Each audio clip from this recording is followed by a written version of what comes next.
Hello, this is saxophonist Antonio Parker, and this is a conversation in jazz, where we are promoting jazz through telling the stories. Today we are presenting part 2 of our interview with saxophonist, composer, and educator, Mr. Robert Landham. We ask you to subscribe to the channel, hit the bell icon so we can let you know when we are posting another video or going live. We also ask you to donate to our Cash App in order to support the channel, help us to produce future videos. Our Cash App is $Jazzology 101. That's $Jazzology 101. Thank you. Enjoy the video.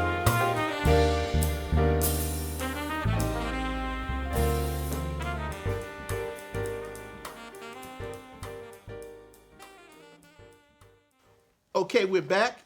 This is a conversation in jazz, and we're talking to the wonderful saxophonist, educator, Mr. Robert Landham. Brother Robert, man, learned a lot about you, man. Oh, man, that's good, man. So, your brother, he has a nickname called Wookie, right? Wookie, yeah. Wookie. That's coming from Star Wars, Chewbacca. Wookie, Oh, really? Wookie. So, how did he get that? How did he get that? Well, he was, when that movie came out, he was young, so it was 1977. And, we saw that as a family in the movies and stuff like that, and he really, gravitated towards that character. So, y'all start calling Wookie? Wookie, yeah. So, do you have a nickname? The nickname stuff never really worked out for me, man. I take that back. When I was in junior high school, they used to call me Ski Bop. Ski Bop. And they yeah. So like these cats, this guy, I remember the guy named Timothy. I can't remember Timothy's last name right now. He used to sing songs like "Hand Ski Bop," yeah, da da da da da da da da da, "Hand Ski Bop." He used to call me that. All right. So that's funny. So we know that you have this thing called perfect pitch. Oh man, come on, no man. Okay, la. We noticed that. I don't know. Come on, man, stop it. La. We noticed that. Well, it sounds like an F. Oh, really? So, what is I interviewed trombonist Greg Boyer. He also has perfect pitch. Right. We talked about it. Right. What is it? It's such an amazing quality for me. I wish I had it. I don't have it. You say everybody have it. I'm telling you they don't. But how would you explain perfect pitch? I don't necessarily believe in the concept of perfect pitch. I think absolute pitch. I'll say this much. I think that as a musician, you hear notes. So if I sing, for instance, if I go da, you can sing that back. Da. See that? If you're able to do that, if you're able to reproduce what I just did, that means you can do it on your instrument as well. You're not doing anything different than I would be doing, So you know what I'm saying? Yeah, but I couldn't tell you what note that was. Yeah, you would. Yeah, yes, you can. Yes, you can. I can't do it. With training, you can. With training. So did you train to develop this?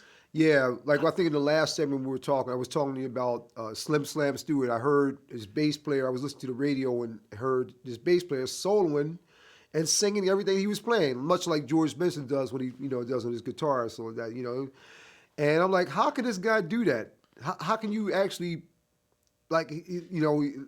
So I figured, okay, I'm like, I gotta be able to do the same thing. I must be able to do this. So I started to train myself by singing inside my head the note that I was playing. Yeah, and what happens is that over time, as you develop a reference point of the fingering with the sound, you know what I'm saying? But I get that. But before we started interviewing, someone played on piano. They played chord. You was like, oh, that's an F over such and such, such and such. Right. So we ain't just hearing one note. You hearing the notes in the chord and the notes.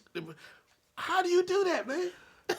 I'm trying to tell you, man. It's simple. It's just like what we just did when I just sang the note and you sang it back to me. It's no more difficult than that. Seriously, no, come on, man. I'm trying to tell you, dude. Okay. It's no more difficult than that. It's just that it's focused. When you practice doing this, when you practice singing a note inside your head and playing it with your instrument and making the association of the sound with the fingering, it's like you feel the vibration of the note, and you get to the point where you can literally feel that vibration and say that is an A. But what if it's 4 notes?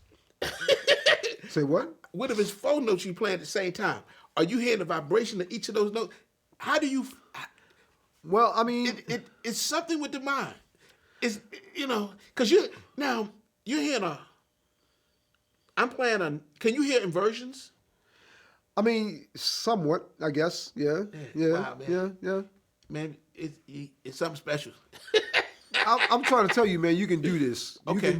I believe that everybody can do this. It's a matter. It's just a matter of training. You think it's it can be learned? I think it can be learned. So let me ask you: do you think Joey had it? Yeah. Joey. Yeah. What about Christian McBride? I think he has it too. Yeah. Yeah. All the bad cats had. I think that I'm telling you, man. I think that everybody is capable of this. You just have to train it, and cats don't. I think cats don't train it and stuff like that. If you spent time just playing scales or playing melodies and actually started to sing the notes when you were playing it, you will develop this whole thing where you can feel the vibration of a note. Somebody would sing the pitch, you say, okay, that's A because I feel it here. This is A on saxophone. So you don't associate it with memory, like you memorize. No. I remember when I was in school in college, and we had a theory class, and the teacher was giving us a pitch, and she says, now what you want to do is hear the relationship of this pitch to the next pitch that she was going to play, whether it was a fourth or a third or something like that. Pitch. Yeah, and she was trying to get us to do that, and I'm just sitting there going like this. Oh, that's B flat. That's C. That's G. I'm like, oh man. She said, well, Robert, just finish the pitch. We had a sight air training and sight thing. I'd be talking about Lulu. Sing a baby.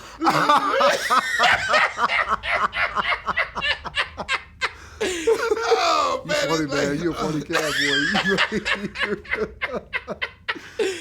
Oh man, Lulu. Nigga try to tell something to Lulu. That's funny because Byron has this. I don't know if I should talk about this, but go ahead. Byron is toured with what's the cat's name and stuff like. Goodness gracious, I'm tripping right now. He's a singer.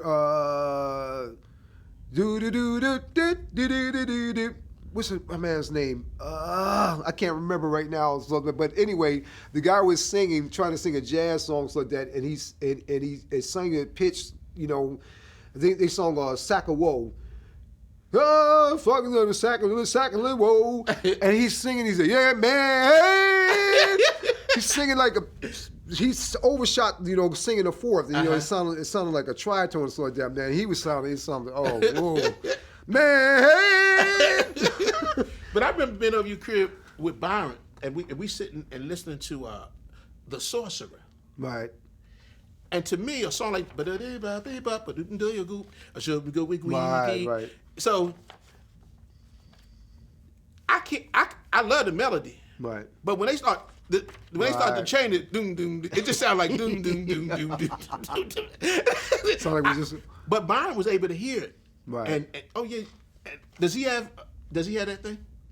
Yeah, I think Byron does like that. I think Byron has a great sense of form. Okay. Like he really he hasn't studied piano or anything like that or any melodic type of instrument, but he has a great sense of musical form and pitches and stuff like that, and where changes move. He knows the change. He can hear a song and know if it's a melody, a different melody based upon a certain standard type of changes. He can hear what that song is. Wow. How did he develop that? Just listening. I don't know. Maybe it's just a gift or something like that, man. But he definitely can do that. So your parents don't play music? No, my father did a little singing, but no one played music other than my uncles. That's incredible, man. Yeah. Oh man, that's incredible. Anyway, man. So when you were coming up in Philly, I wanted to ask you, did you know the guys from Pieces of a Dream, James Lloyd, Curtis Harmon, and Cedric Napoleon? Did you know them before they became Pieces of a Dream? Yep. Really? Yep. So were they playing contemporary jazz or that kind of thing, or were they trying to play oop bop shabam? Well, they were playing more of, I would say, kind of like they played straight ahead jazz, but it was kind of a commercialized, if you will, like that piano trio type things and stuff like that. Where it's not necessarily like bebop. The technical difficulty of bebop or the virtuosity of it.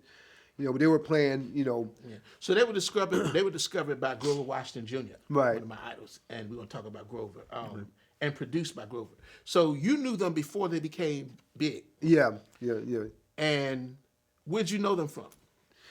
Well, they were the talk of the town at the high school they went to. They went to Martin Luther King Jr. High School, and I always used to run into them, first of all, on the musical scene, at clubs like Jules or Nito's or what's the other club and stuff like that, Elaine's in Germantown. So I would see them on the musical scene, and then also at their high school, this guy used to direct them,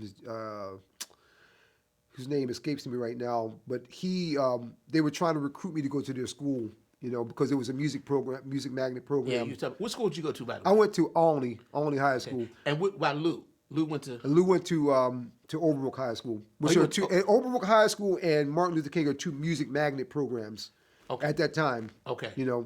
With So- Dr. Allen Allen, and this guy's name is Whitaker. That's what his name. Yeah. Whitaker, that did Bill Whitaker. Yeah. Yeah, the one that did the All City Jazz Band? Yeah. Oh, wow. Okay. So yeah. So you didn't what no so I didn't go to either one of those schools because I would have had to get up earlier than I was getting up, which is I would get up at about 8 o'clock in the morning or 7 o'clock in the morning. So I would have had to get up like 6 o'clock or something or 5:30 to get a bus to travel across town to go to school. And I'm like, and then the other thing is they're getting out of school at 3:30 in the afternoon, whereas my high school was getting out at 1:10. So I ain't trying to Wow. So, with Pieces of a Dream, okay, where did Grover hear those guys at? Do you know? I'm trying to remember. I think he actually heard them. I think Tony Williams used to have a thing called saxophonist Tony Williams. Sorry, you made that distinction. That's right, because it's a drummer. But Tony Williams is one of the mentors, Philadelphia mentor of ours. So that he used to have a organization called the Stanton Teenage Jazz Ensemble. Okay.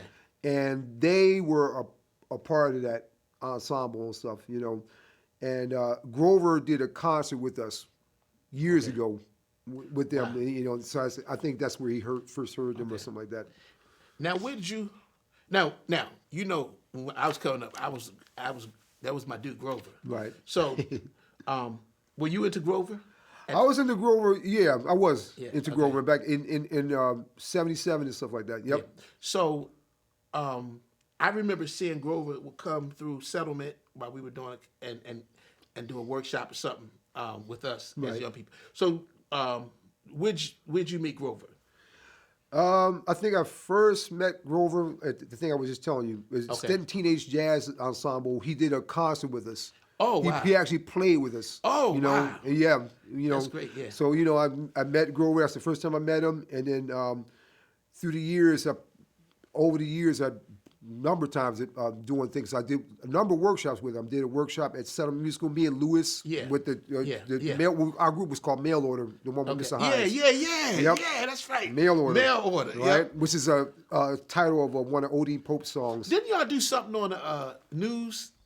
A TV? Yeah, TV. We did on City Lights. Yeah, City Lights. I think y'all playing Hot House. No, Confirmation. It was Confirmation. No, we played Tune Up. I think we were on that show maybe twice. So maybe we played a number of tunes like that. Okay. We may have played Confirmation or something. I know we played Tune Up on one of them though. Yeah. Okay. Yeah. Wow. Yeah. So but Grover, we did a workshop with Grover down at Queen Street branch of Settlement Music School. And then years later, when I was teaching at Settlement, I did another workshop with Grover with my students I had. You know, that was like 95 or something like that. Grover was a beautiful cat. He was a beautiful cat, man. Beautiful cat. How'd you feel when he passed? I was at the funeral, actually. I went to the funeral. I played.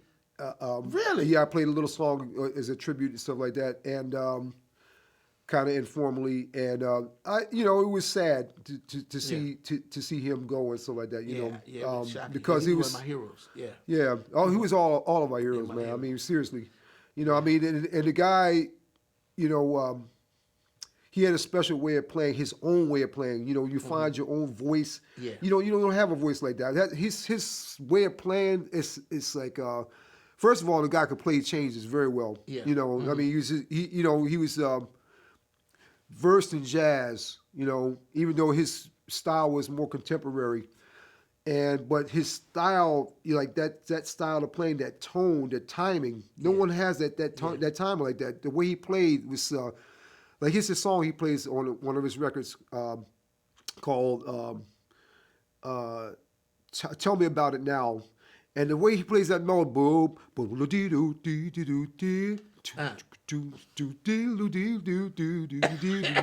it's so sexy and stuff like that, man. It is so laid back in the pocket. It's like, man, that just playing that alone itself is like it's hard, But people don't realize that. He was a consummate musician, big time.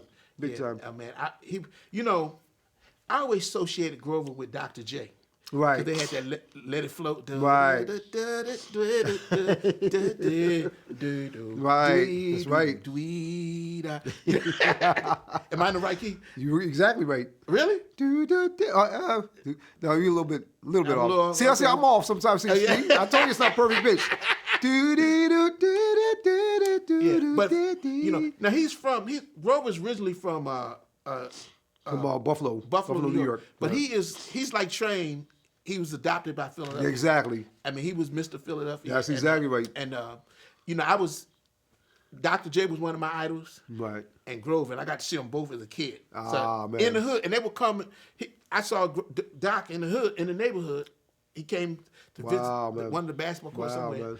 And then Grover would come at Settlement and do the workshops, man. So, along with John Blake. John Blake, yep. Man, may they both big time, man. Yeah, rest in peace, man. John Blake played on one cut of our first record, me and Byron's record. Wow, I didn't know that. Yep. Wow. So what? Where'd you meet John Blake? Through Settlement Musical, actually. I think, another beautiful guy. Big time, man. Actually, he was the teacher. He was running the jazz program after Mr. Hines. They had, I think, Grover's brother, Daryl, but Daryl didn't work out for them, and then he was doing the program, and he couldn't hold on to it. He had to leave to do, I think he was working or something like that. So he called me to fill in for him, and that's how I got the jobs like that. But yeah. Wow. Yeah, it's beautiful cat, man. Yeah. Going back, I remember with Mr. Hines. Mr. Hines, when we were in high school, we were heard, but he would give us, we would have little gigs, man, make a little money. And so we would, one time we did something somewhere in Philly, man, and here up walks Max Roach. Right, and it's man. Like, and at the time, if all you had to tell me he played with Bird. Right. And I was like, what? Yeah. I remember meeting Red Rodney. Just being in Philly, man. Do you remember where the change of the Century Orchestra, where I think it was New York musicians and Philly musicians, and it was. I remember the name and so that. I don't think I ever saw them that much, man. Yeah. Man, in my memory, I think I got to see Alice Coltrane. I think. Uh-huh. I was young, and but I got to see a number cats and stuff. Yeah. Yeah. You saw Hank Mobley shoot, man. Oh yeah, got to see Hank. Do you remember this cat named C Sharp? I remember C Sharp. I don't know if I ever met C Sharp. I'm trying to remember. Yeah, I met C Sharp. You know how I met, man? I really appreciate, I'm blessed that I met him and played with him, is Lex Humphreys, the drummer. Wow. That played with Train. Yeah, wow. I played at Nat Adderly's one time, and I played giant steps with him, man, and that bounce, that rhythm he played on it had such a buoyancy to it, man. That was like, it just felt so good, man. Wow. Like, you ever hear the recording he did with Train with that? No, I never heard it. Oh man, the feel is incredible. Wow. And we just lost Mr. Philadelphia and Mr. Bootsy Barnes. Oh yeah, sure enough, man. Yeah, man, man. So, what's your reflections on Bootsy Barnes? Well, I love Bootsy, first of all. So, man, I have played with him a number of times over the years, so like that. Down at what's that place? The place on 3rd and Poplar, tripping right now. You know what I'm talking about? No. See. Orleans Jazz. Okay. That's horrible. I can't remember. Okay. But Orleans has changed a lot since then. It's like that. Yeah. But I used to see Bootsy down there a lot. I just saw Bootsy like 3 months before he passed. Like earlier this past year. Yeah. Wow. Like he was down at the Clef Club in I think it was early March it was February or something like that. He was down there just alive and well, like that, man. But Bootsy, over the years, man, I played with him a number of times and stuff like that, man. Yeah. You know, I was always encouraging to the young folk, and big time. That's the kind of environment. And see, another thing coming up in Philly is that those kind of cats ran the jam sessions. Yeah. You know, I went to a jam session, and I used to go to Natalie's. They had the Saturday thing. That's why I met saw Hank Mobley, man, and I would just watch the old cats. Right. And see, that kind of thing is missing. You know, where you can like sit back and I played 1 or 2 songs, and they gave me some love. Right. And I sat back and it felt good. Because Philly's that kind of town where the young folks, they give you that kind of love and support, man. Yeah, man. And so, and guess who told me? He said, "You know who that is?" He said, I said, "No." He said, "That's Hank Mobley. Tony Hurdle, trombonist." Right, Tony. You remember Tony? Oh yeah, big time. Tony's my boy, man. You know what I liked about Tony, man? He was full of confidence. Yeah, that's true. That's true. Yeah. So So was he a part of that? Big time. Yeah. Tony was a part of the sex that we had at Settlement. Yep. Yeah. But I think I'm trying to remember. At some point, I don't know if he moved to Europe at the time or something like that. Yeah. But he was around in the early days, but then in the latter days he was something, either school or something like that. What I really dug about you guys, y'all were older than I, and it's funny because Jaleel was younger than I, so I saw Jaleel when he was like 10 and his mom would bring him along, man. Right. And it's just it's like this is how it's supposed to go. You know what I'm saying? Time. But you guys, watching you guys, made jazz serious for me. Wow. Like because y'all were serious. Wow. Tony, Lou, right. Eddie Holman. Right. I mean, I respected that because y'all. This wasn't no game. You did. I like that, man, because it's like a brotherhood that we have, amongst us. Like the time that Jaleel was in town, and you and I went to. Right? And you didn't have your horns like that, but I let you play my horns like that. And he said he started to cry because. Wow.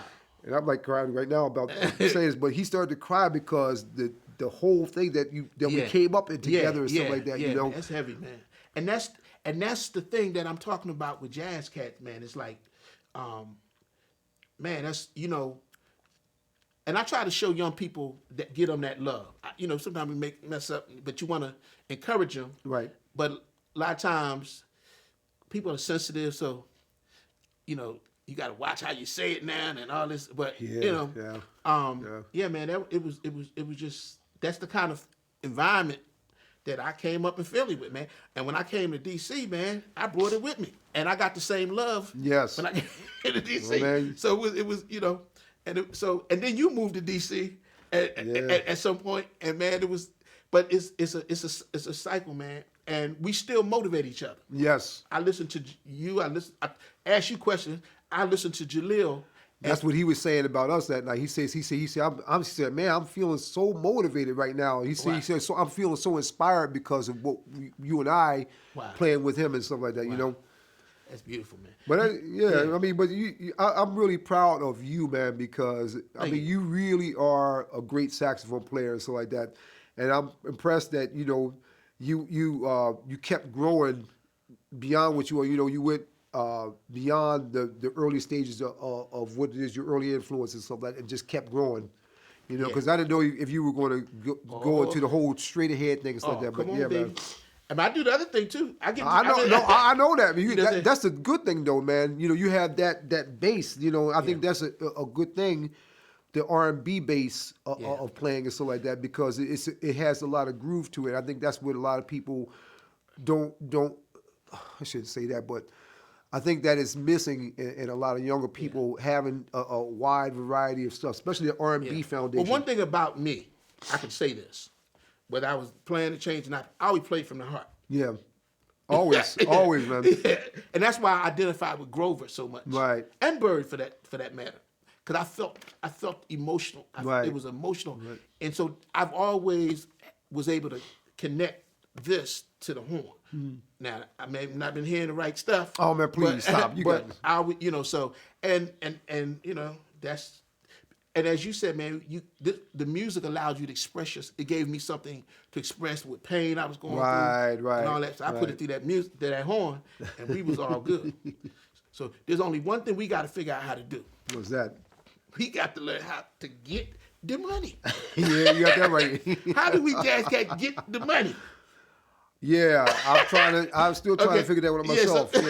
Yeah. No, but we get it. But the music is the fact that we're carrying this tradition is what it's all about. Big time. But don't be scared of the money now. No. So you mentioned at 16 you did you went with Odean Pope. Right. And the saxophone choir. Right. What's a saxophone choir? Well, that's his concept of his upbringing in South Carolina in churches, Mm-hmm. He heard, choirs during that time, and so he had this concept of using a number of saxophones to emulate a choir. So how many saxophones was in it? So it started off with 9 saxophones. Really? Yeah, it was like 4 tenors and 3 altos and a baritone, and I'm missing one, so like that. But yeah. So was Odean? Almost 4 altos. Was Odean a mentor to you?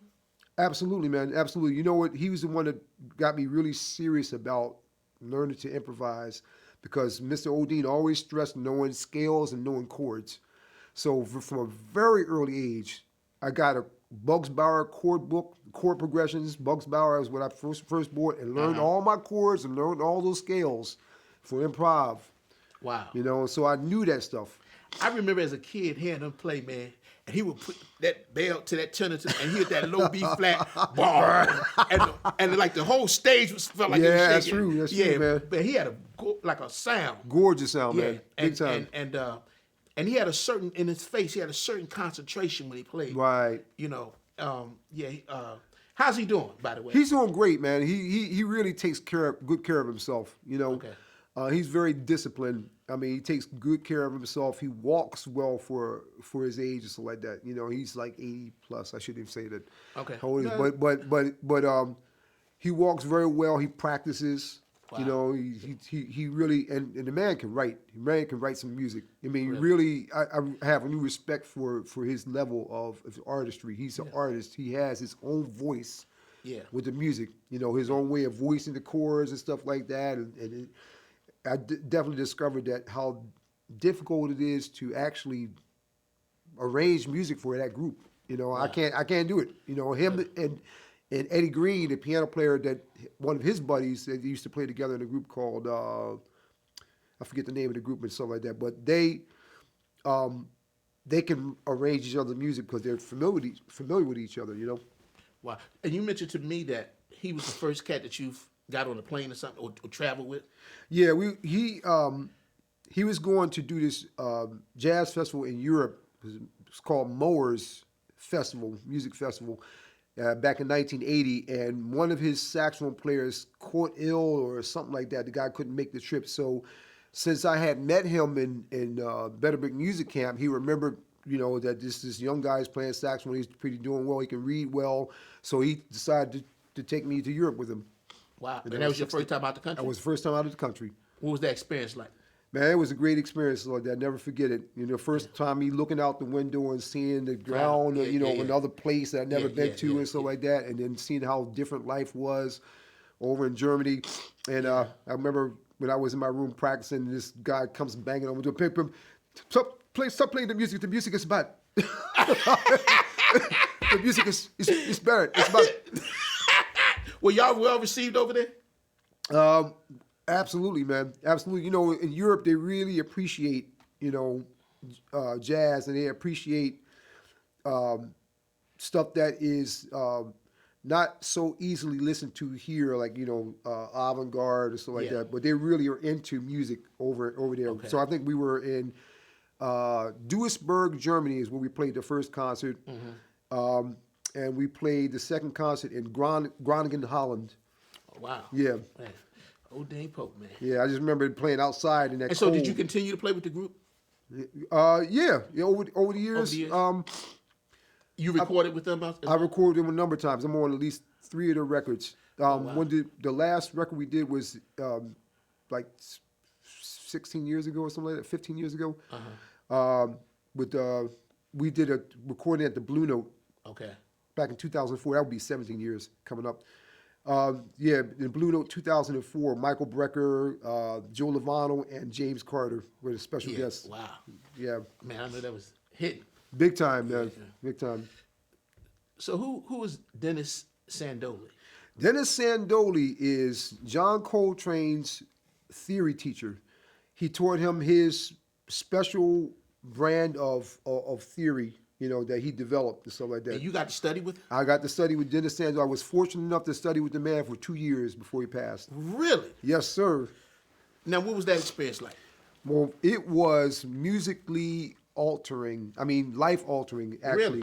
Really? Beyond music, it was life altering because his method is he has the theoretical principles at work, of course, in this stuff, and I've seen his whole lexicon of all his foundation for all his ideas. But his approach is he doesn't like to think of it as being intellectual. He likes to think of it as being based upon sound. He has all these scales that he works with, and he trains you. You play these lines that he gives you and stuff like that, and they're over some sort of chord progression. But you're training your ears to hear these different colors over these chords. It really opened up. It changed my entire way of hearing. Like wow. I like when I first started practicing these things. They're sound exercises. They're not technical in nature. They're sound. I started playing notes, and all of a sudden, like the note just opened up. I heard it was like I was playing a note, and then it sounded like it was a choir singing behind it. Like whoa! I was like, yeah, I was just playing a note, and it had this amplification to it, and I could hear. It was like, wow, this is wild, and so that also, that was the thing where he also trained you to be able to write music, because that's what it ultimately comes down to is taking this knowledge and applying it to your writing. So I started to be able to make these chords, these really expanded chords, and this really expanded sound, to be able to take these notes that were really foreign to the harmony and make and actually open up the sound of these chords and stuff now. Wow. So Train studied with Dennis Sandoli? Yep. So you studied with somebody that Train studied. That's exactly right, man. Man. And I'm proud of that, man. Yeah, really... that's something. Yeah. That's something, man. Yeah. Oh, wow. He lived in Philly? Yeah. He was from Philly? He did ascend. He was from Philly. Yep. Wow, man, that's heavy, man. I studied with him down in Center City, Philadelphia. I think that was his music school. We called it. I think it was Grand Off Music School or something like that. Wow. So yeah, I was in there, and he tailor made everything to you, to the student. So he'd have you come in in your first lesson. It would be just play anything you want to play. And he's listening to you, and he's listening to your sound, and he's creating exercises based upon your sound. Wow. Was he a? He was a guitarist. Guitarist, okay. Wow. Guitarist, yeah. That's heavy, man. Shoot. Man, see? Yeah, man. It was some serious. Now, I mean, that altered the way I heard everything. Yeah. Now, I just want to go back to, you know, can't have a conversation not talk about my two homeboys and my high school classmates, and that's Joey DeFrancesco and Christian McBride. Right. Like really, okay. We talked a little bit about Joey, in terms of y'all as y'all was developing. Right. Okay. So at some point, I think you recorded with Joey, right? Yeah. And you played with him, and I know Byron played with him for a while. Yes. Yeah. Wow. Byron played with him for a long time, for like 21 years. Wow. How long did you play with him? I only played with him for the first 2 years or something like that when he first came out in 89. Yeah, and I remember his dad, Papa Joe, Right. and his mom. Right. They were Lorraine. Lorraine. Yeah, they were. I used to call him Mr. DeFrancesco. Right. But, right. But they were always coming up with. He could be playing. They would take him all around. They would just, and he got a lot of love from Philly. Big time. Yeah. Big time, man. And so, any memories of Joey? Just any happy memories? Well, Joey was, he's one of my young boys like that. Yeah. He was a bit, kind of bratty and stuff at first. Like, I remember he was always great playing, like playing blues and stuff like that, which is great. You come up with a blues tradition. But, we struggled with him to play songs that had other chord changes, like bebop songs and whatnot. And I used to work with him, to try to get him to play. Like we were trying to play Daoud one time. So I was working with him, trying to learn how to play the whole chord progression. And he put up so much resistance, but he got real good with it after a while, So you directly had an impact on his playing. I guess in some sort of small way. Come on, man. Well, I'm just saying, you was our big brother, man. Yeah. Well, but see, that's what this is. I mean, I don't care how great you are. Man, people help you. You get some here, you get OP to help you. You cultivate whatever that is. Right. But yeah, man, and it's good to know that, because sometimes people think we just come out the womb. I mean, everybody have their little gifts and talents, but you have people that come along to help nurture that gift that you have. So I was always fascinated. I mean, by Joey, man. I was just. Joey's a real natural musician. I would say he's really totally naturally gifted. Yeah, and he's playing tenor saxophone now and trumpet, and so which tells me he's still growing. He's still searching. Right. I go on and check him out. I say, oh, look at Joey, and man, and I see him, and Joey reminded me of Cat, man. He's, hey, Tom. I ain't seen him in 10, 15 years. Hey, Tom, what's up, man? He's just so cool, and like he was back in the day, man. Joey always is. He's fun to be around like that. He always laughs a lot, like yourself and stuff like that. Yeah. He's always really jolly and stuff like that, man. He's Joey is really very naturally gifted. I mean, he's when he developed his technique and stuff like that, man. I mean, he wasn't playing like that when he was with us. He started to listen to like Oscar Peterson records and stuff like that. I guess that's where he started getting all that other stuff. Yeah, but Jack McDuff played like that as well. I didn't realize Jack McDuff was that bad. But wow, he's a serious cat. Yeah. And then we got my brother, Mr. Christian McBride. Yes, sir. Well, now I didn't know he would come over your crib and you. So I used to go over his crib. Okay. Yeah, he used to come over our house once in a while. How you doing, Miles McBride? Right, exactly. But what kind of cat was Christian? Like that? I know his dad played, and as well as Joey's, Papa Joe. They were both musicians. I mean, accomplished musicians. Big time. And did you hear growth in Christian from a certain point when you met him and just through the years to where he's evolved to where he is now? Big time, man. Come on now. Yeah. When I met Christian, he was, I think he was 10 years old. Yeah. Wow. Is that right? Yeah, 10. Yeah. I used to go over his house in West Philadelphia and his mom, Renee, and stuff like that. And we would play a lot of records, listen to a lot of records, and he came over the house a couple of times where we were and stuff. And he was really he was already walking bass lines when the first time I met him, but his sophistication picked up as time went on, as a result of him listening to the records that we were both checking out. Yeah.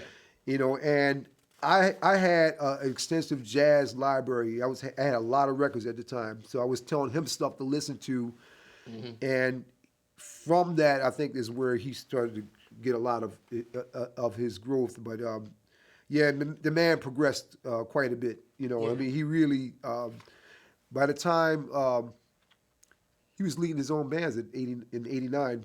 Yeah. I remember they used to have a jazz series on Temple University's campus in this club called the Night Owl, and he brought down Wallace Roney.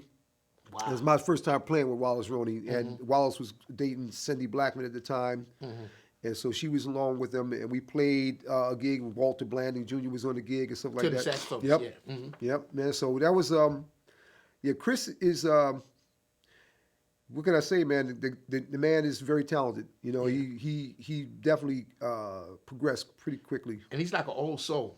Yeah. Yeah. He got a warm, intelligent guy, man. Yeah, very intelligent. Yeah. Well, like yourself, it's like that, Well, guys. I'm working at it. Oh, right, man. Please, you guys are very smart, man. You the entrepreneur guy and stuff like that, as well as the musical, talent and stuff like that, man. Yeah, but I was fortunate to be. I used to just, and one thing I remember Christian in high school. Man, he could get on drums and play like this is Art Blakey's solo on such and such, and then he can get on piano and walk the bass and play. And I'm like, that's the thing about him, man. He played piano. He had piano skills. He had drum skills. And he was just ahead of the. I'm still trying to play out the Omni book. But he was getting, and I didn't know he was hanging out, and hanging with you cats and going, but man, and he just, man, he's like, wow, like I'm older, but I look at him like he my big brother, But I've watched him, man, very proud that I was connected with him and Joey, man. I was just always proud to be a part of that. I felt, because I was. Back in the day, man, I was a musician, man, but I had a little gangster in me. Not like that. But I had a side to me that was raw, like just, and so sometimes I think I need to apologize to cats because I would say anything. I would spoke my mind. Oh man, as you know worse than I am. I was the kind of cat spoke my mind, and I but yeah, man. So I'm very proud of those cats, man, and the fact that they're from Philly because that's and we come from right, man. Shoot, man. Going back to you and your brother. Okay, when did you start gigging? At what point age that you start gigging, and will you gig? And you would bring your brother along, I'm sure. I'm talking about like as an adult, like when you were playing around because I really didn't gig out on the Philly scene because from high school I went right to Howard. Yeah, wow, I did the little things that Mr. Hines, but I don't know. I would come back home over the summer and sit in clubs but I don't know the Philly scene, believe it or not. Oh man, wow. Yeah, so. Well, I remember a lot of my early gigs started with Mr. Hines. Like I remember we play at the Academy of Music, for these functions that they had for summer music school. It was like political things. Yeah. We would play a concert at the Robin Hood Dell East, in the summertime as part of the culmination of the jazz camp, the music camp. And then we started to play in these little bars around Philadelphia. We play in Nito's or Elaine's or Jules. Yes, and I remember one time we played this gig with Mr. Hines in the parking lot. Like no one was in the parking lot. We out there playing. Like nobody. Yeah. I remember also we played at this bar in West Philadelphia called the Swank Bar, 60th and Walnut, I think it was. Were these your? Were these your gigs or just gigs that? No, these weren't my gigs. Like these were basically almost like a group thing. But when did you and your brother start? Because you and your Byron, y'all did some recordings. Yeah. We have 2 records. We have the Landham Brothers at last, and we put out the last one we put out, which was called The Shape of Things to Come. Okay, I remember on one of your albums, and y'all playing, and it's like a kind of a open thing, right? And on the album, you like, give me some bombs, damn it. What album was that? Everybody likes that for some reason, man. That was one of the last record we put out. Give me some bombs, damn it. We were playing this tune, this one of my compositions called a three-dimensional picture. It's like a ballad in 3/4. And I told him before we started playing, before we started recording, I said, we're going to build it up and say, then start giving me some drum explosions. So I'm playing and I'm improvising and starting like, where's my drum explosions? I said, where's my drum explosions, damn it? And y'all kept that on the album? Yeah. That was hilarious, man. Wow. And Byron's going on to play with everybody, all the Philly cats. And, right. Yeah, so yeah, man. Okay, we're going to be running down. So you've also played with the Duke Ellington Orchestra. Yep. How'd you get that?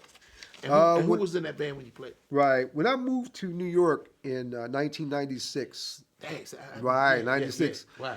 I started hanging out in Sweet Basil Club on 7th Avenue South. And I met the guys from the Spirit of Life Ensemble. Was Mark Gross, the saxophone player. Mm-hmm. And Mark Gross is actually the one that got me into the Duke Ellington Orchestra because they were going on a trip, and Mark had been playing with them for like years, because he was playing in the band when Mercer Ellington was leading the band, and so he said that they were going on a tour of Europe and they needed a baritone saxophone player, and so I didn't say I don't have a baritone saxophone. I said, but to play with the Duke Ellington Orchestra, I'll get one. Yeah. So I got one and stuff like that, and went on the tour with them, and they. So we were on a tour and stuff like that, and they found out, I played clarinet, and that was one of my mainstays and stuff like that. So they was like, he's pretty good on clarinet, so they, let him take all the good clarinet solos and stuff. Oh, wow. Who were some of the people in that? So it was Barry Lee Hall Jr., trumpet player, who actually played with Duke Ellington. He was one of the young guys that played with Duke for a year before Duke Ellington passed. Charlie Young? Charlie Young was his lead saxophone player, right? That's where I met Charlie. Yeah. That's your boy. Yeah, it's my teacher. Yeah. Charlie's a funny character. Yeah. And then Rocky White, which is the drummer. Him and Barry Lee Hall were the 2 young guys that played with Duke Ellington for a year before he passed. Oh, wow. Yeah, so we had some connection to the past. Okay. Wow, that's beautiful. Yeah. Got a few more questions. So, as an educator, you taught at Southern Music School? Yes. And also the Clef Club? Clef Club, yep. Okay, any other places that you... And I taught at the Germantown Friends School for a little bit, and where else did I teach? A number of places. I taught at a music camp in Harrisburg, PA. Okay. At some, I forget, it's some university there. We talked a little bit about settlement, but the Clef Club. Yeah. The Clef Club wasn't there when I was back. I know Mr. Hines is a director at the Clef Club. Right. So just real quick, what is the Clef Club? Well, the Clef Club is, I think it was originally the Philadelphia Musicians Union, the building where they originally have it. Okay. And it grew out of that, Okay. So then they, it became a non-for-profit organization, and they have, they have a lot of teachers, a lot of people who are in the jazz scene teaching in that organization. Do they have an auditorium and all that kind of They have a nice auditorium. It's very nicely designed. It's like a tiered level type of thing. So Mr. Hines, what's his capacity? What capacity does he work with the Clef Club? Mr. Hines is like the artistic director. Okay, he's artistic. So he runs pretty much the programs going on there. Oh. Yeah, but I've taught there for like a number of the summer music programs they would have going on. Has Lou taught there? Yep. Yep. Matter of fact, the last time we were there was about 2 summers ago. We, get ready to put our program on for the culmination of the 2-week program, summer program, and we put down the information for the performance, and so I had my tune, Procrastinated and McDastinated, written by Robert Landham. And what's it called? Procrastinated McDasset, one of his tunes I wrote. Procrastinated On the first record, that's what I was right. And Lewis had this original tune called Sphere. And so, they put down on the credit sheet, Procrastinated McDasset are written by Tom Lord and Sphere written by Gary Bartz. I'm like, what is going on here?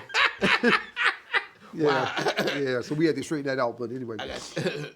Yeah. So now, how's this pandemic impacted? You ain't got to go deep into it. Are they still?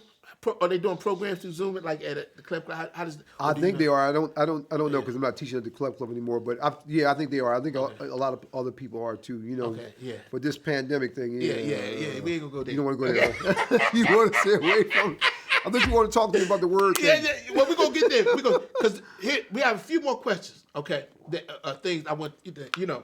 Okay. You were married to the wonderful vocalist Allison Crockett. That's correct. Yeah. And y'all have two. Like you said, you had two beautiful daughters. Yep. Daughters. What is it like being a father? Oh man, it is the most wonderful thing for me and so like that. I mean, I think you talking about being deeply in love with two human beings. It's a deep love, especially as I was telling you, father to daughter relationship. Yeah. There's something really deep about that whole thing. Yeah. That you're the first man that's going to, teach them, what men are like, Yeah. And so, every time I see them, every time I'm with them, I'm just all smiles and stuff, man. Right. You can't help it. And to have parents who are wonderful musicians, Allison, wonderful vocalist. Right, yes, she is. And yourself, man. And nobody choose to pursue music. They like music. They really like music, but they don't want to pursue it as not at all. They're not serious about it. But they're gifted as musicians, Like Keziah, my oldest daughter, she can actually compose things. She composed a song based upon a variation of Twinkle Twinkle Little Star. She made it in a minor key. And she told me, she sang to me the parts that she wanted in it, and they actually just worked together right away from the get-go. Wow. I was like, wow, can you believe this girl? Wow. And then I added some orchestration to it, and it was real good. I mean, real nice, so like that, Beautiful, man. So and then Janiyah, of course, is also gifted music. She plays the piano. She has a great touch on the piano. That's the baby girl. Yes. Okay. And she plays violin, and she gets a good tone out of the violin. Now, if she puts some practice in it, she could be really, really good. But just whatever. So, man, we always have these deep conversations when we talk, man. We ain't gonna go deep to the to the bottom of the ocean with it, but but you have these things with the meanings or the hidden meaning behind words. Right. Okay. Now, and we talk and what is this? I mean, to the point where names could have trigger certain meanings or certain suggestions and that sort of thing. Right. How'd you get into this? Well, I was always fascinated with what is the meaning of certain things that are mysteries in life, Okay. And I read this one book. This guy, Gerald Massey, who is a poet, but he became interested in Egyptology. Mm-hmm. And when I read this book, I saw in that book, his whole book was called A Book of the Beginnings, and it's about basically find out what are the origins of all these symbols and all these words and all these customs that we do that we don't know what the meanings of them are. Mm-hmm. So he tells you that in this book. He really does a thorough job of proving his point that all these things come from Africa. Africa is the basis of all these things. So basically, when you see advertisement, there is a subtextual language going on there. There's a message behind the surface message.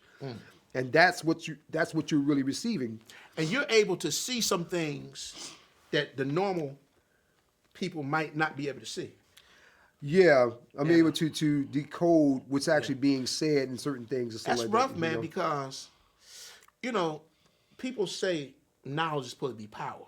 Yeah. You're supposed to be empowered by knowledge. Right. And in a sense you are. Right. But it can be difficult if you seeing some things that the people like a lot of people who are ahead of their time, right? And I do think you're ahead of your time in a sense. Thank you. And a lot of times, people got to catch up to you, and it can be very difficult, right? Because people seeing it through their own lenses, and so is that you found that kind of challenging sometimes, the fact that you see things that's happening, and you are able to dissect things, the words, and you try to explain it to people, and they not getting it. So is that you find that to be a challenge? It's sometimes a little frustrating. Yeah. You know, I find that there are people who actually, for people who know that there's something else going on behind the scenes, they gravitate towards it. So, you know, that end it's not too difficult. You know, but you know, it's frustrating, particularly now with what's going on in the world. Yeah. When you discover that so much of the negative things of society right now is because of our own fault, because we are participating in things that we have no inkling of what they actually mean. Wow. You know. So have you run into people of like mind that? I've run into a couple of people of like mind and stuff. You know. And y'all can y'all understand. Yes, and they understand. People understand what's being said. And it's heavy because language is deep. Because music is language. Yes. And I look at that as like some people who can't hear bird or train, we can hear it and say, "Whoa, did you hear that?"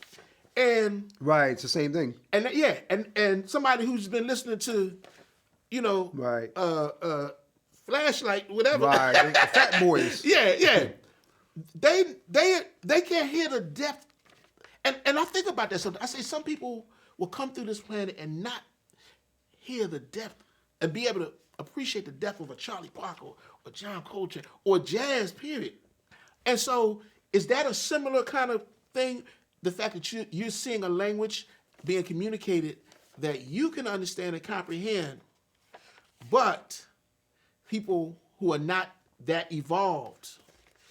Well, I wouldn't put it that way, and so that they're not involved. Is what it is that everybody is gravitates to what is important to them in their life and stuff like that. So, you know, and it's not to judge anybody else's thing. You know, everybody sees. You know, I would like to be able to see what other people see. Gotcha. You know, so I just I think that for all the stuff that's going on right now in the world, we definitely need to start to pry deeper into what's actually there and stuff. You know. Gotcha.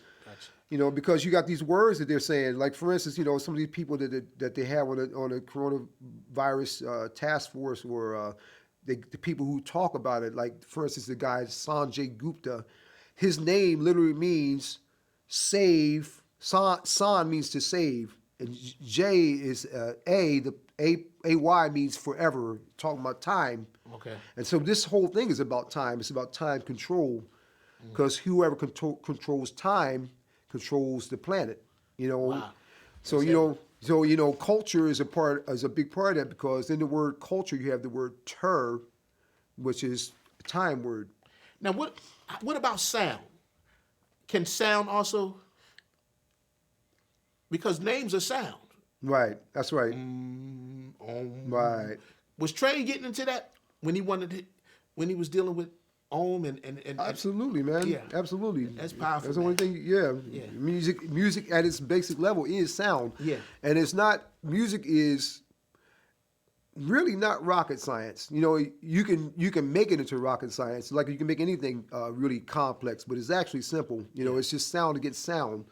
Just like, you know, when you get to higher levels of writing, you know, or you realize that, you know, here's a bass note and here's a sound I can put over top of that bass note. You know, that's all you know, really what it comes down to. Yeah. It can be any sound, just as long as you know how to manipulate the sound to make it end up where you want it to, you know, and disperse those voices. Yeah, so we're not gonna go too far down that rabbit hole, but that's good. We got it. We got. So where does Robert Landham go from here? Like, what's your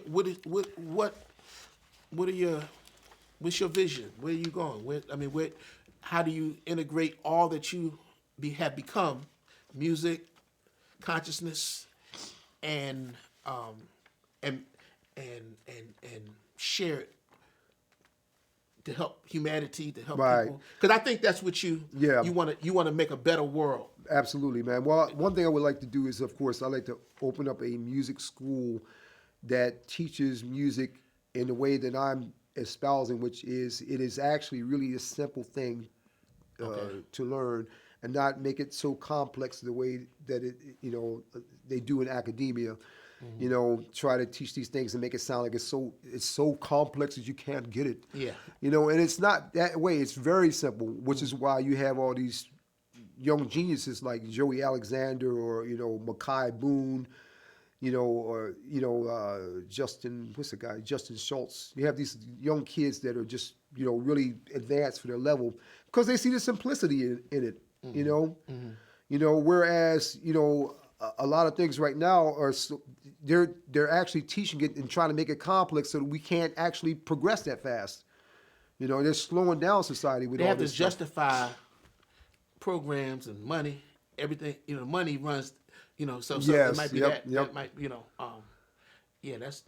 But what they say the shortest distance between 2 points is straight line. Right? You're gonna give them the straight line with it. That's what the whole thing is. I would like to have a school that really doesn't necessarily just concentrate on music, but music would be the focal point. But you can also teach other subjects through that, or to even teach whatever about the world through whatever a person's interested in. If a person's interested in basketball, you can teach them about the world through that medium. Wow.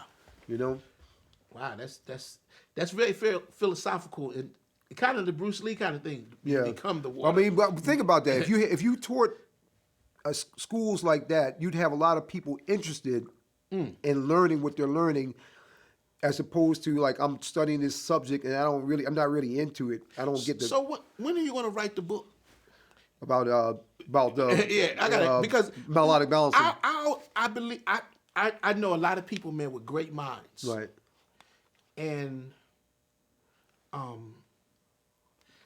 sometimes it's having a platform to share, and so that people can get. That's what I hope this is, a platform, so that people can understand what's behind the music. We're not just musicians. Right. We're human beings who go through the same life experiences as everybody else. Mm-hmm. And we find a way, maybe we connect it to the music and whatever. But a platform gives us an ability to share our story. Right. In this society that we live, it was a time you had to have Zuku dollars to get get a stage. But now we're in a position where we can tell our own stories. Right, sure. And this is what a conversation in jazz is all about.